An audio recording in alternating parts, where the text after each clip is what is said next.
and welcome back to another episode of the Blue Honor Vlog. I'm Kay Williams, author of op-dec Operation Deceit, the Trilogia Trilogy, and Blue Honor, a Civil War drama, U.S. Civil War, for which my blog and website blog are named, my vlog and blog.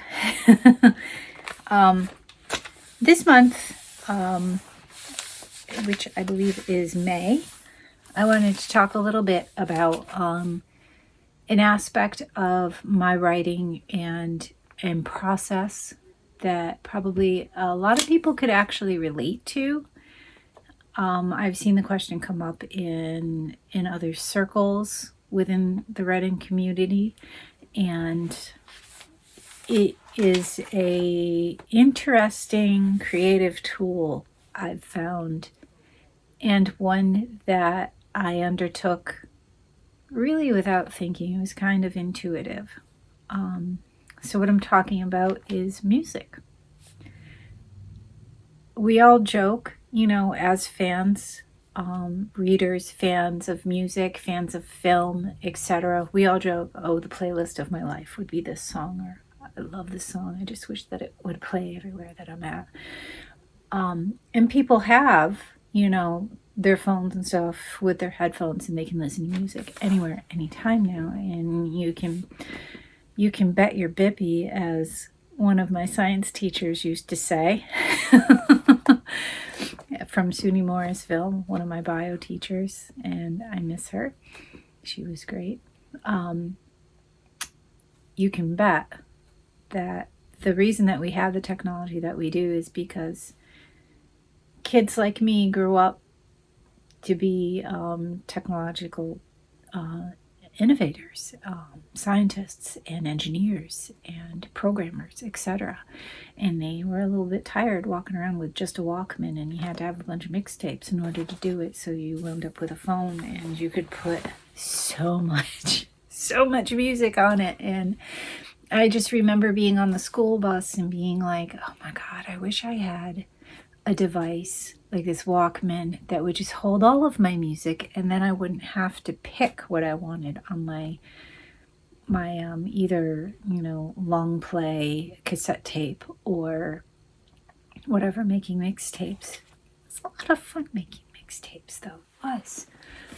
I remember when my car first got CDs, and then it would take data CDs, and I would make mixes for my car that were like 200 songs long, and that was fantastic. Same idea. But anyway, music has been pretty integral to me in my creative process. I remember just listening to music, and it would cause me to envision whole scenes and scenarios and different things. And as I grew older, it would turn into scenes from my own books, because I'd be thinking about a book idea that I had, and I'm like mulling it over, and maybe a song starts playing. I'm like, oh, that really makes me think of this. And and it's inevitable that you wind up with a playlist. Am I right? And that's the question that goes around a lot to authors. Do you have a playlist that goes with your book? Because films have soundtracks. So does your book have a soundtrack? Oh, my life has a soundtrack. Remember, I said that a few minutes ago. Absolutely. It's just, like I said, it's integral. It is just woven into the fabric of how I do what I do. Movies have soundtracks, they have music to them, and a lot of what I was inspired by is film. So it just makes so much sense that just, all these little aspects of it just keep cropping up. So for Blue Honor, that is a little bit more difficult, but I did create sort of a playlist. That one I created post-book, because I was asked if there was a soundtrack, like if this was a film and there was a soundtrack, what would be the music that you use? That's a little bit more difficult, because then you have to go researching music from the Civil War era, etc. And trying to dig out those recordings. It can be difficult sometimes, and wonderful at the same time. I love finding those videos where they play the wax cylinders. That is fantastic. I remember, I think it was Handel's Messiah, and listening to that from, I think it was the Crystal Palace. I think it's the Crystal Palace that it's called. Wax cylinder recording of that, and how haunting that sound is. And it's haunting, and it stirs up all these ideas and these feelings, and it's magnificent. And I really love that feeling. I love that when music does that, because like Disney, when they made Fantasia, and the animators were asked to listen to this piece of music and envision like what they would do as an animation or story for that piece of music, and some of it was just colors or whatever. It evolved into scenes and scenarios, etc. It's like, I don't know what it is with us creatives, but the visualizing with music, etc. It's so tied together. Op-dec, a little bit easier to piece together a soundtrack, and I love big band, so of course that was a lot easier. Glenn Miller, all of them, they're very easy to dig up. They still have their recordings, and to just kind of go through that.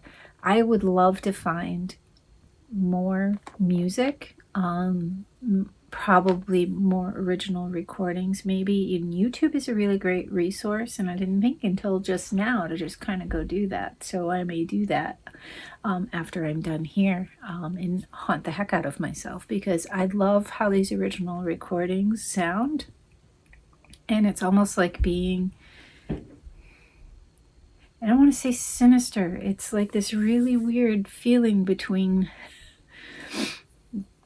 the gloaming and daylight. I don't know how to describe it.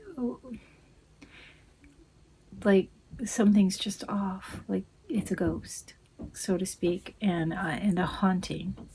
So I would love that, and the way that a piece of music sounds recorded back in the day, like in the 40s and stuff, it's very different to how things sound now. They had completely different equipment, of course.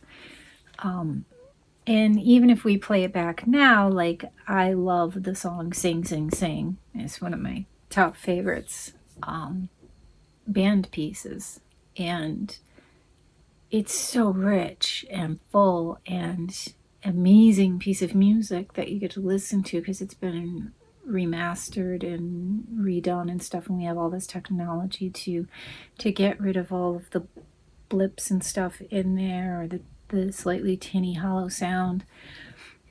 But an old recording will still retain, the scratches and the pops and the skips and the tinny sound and the off sound from the recording caused by the device that it's played on, or the recording equipment that it was recorded with, etc. Absolutely love that. And it's just really, that feeling just really, it's not nostalgia. It's similar, but it's not nostalgia. It really just pours the gas on the fire of that inspiration, that creativity for me. And I really like that. I've started a playlist actually for music like that, and I just called it haunting. Because that's the best word that I've found to kind of describe the emotion that it gives, the feeling that the music gives, etc., and what it does, because it sticks. It sticks to you like pancakes. Like pancakes stick to your gut. It's just amazing. Triloquia, of course, takes place through the early 1960s to present day, and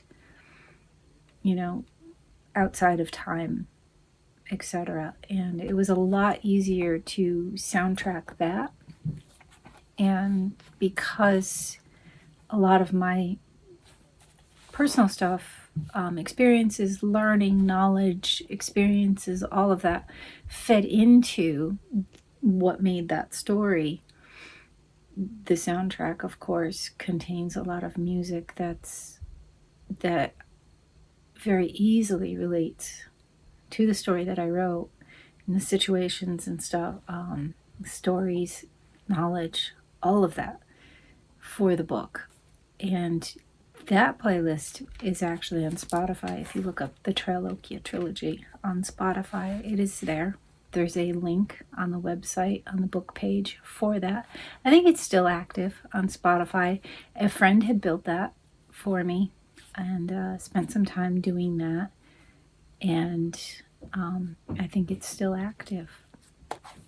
Other than that, I have created a playlist here on YouTube, which I've been neglecting, so there's probably some videos that don't play anymore on there. Often a video will be taken down because it's not an official release of an artist or label, so they take that down because somebody has posted it and for some reason they don't want it up there where people can hear their song, which is odd to me, but I get it as an artist, please support your artists by purchasing their music. I understand somebody wanting to sample, listen to something, not sample take. Like, I would like to hear some of this or the whole thing to know if I want to buy it to keep in my collection or not. Spotify, as far as I know, same thing as iTunes.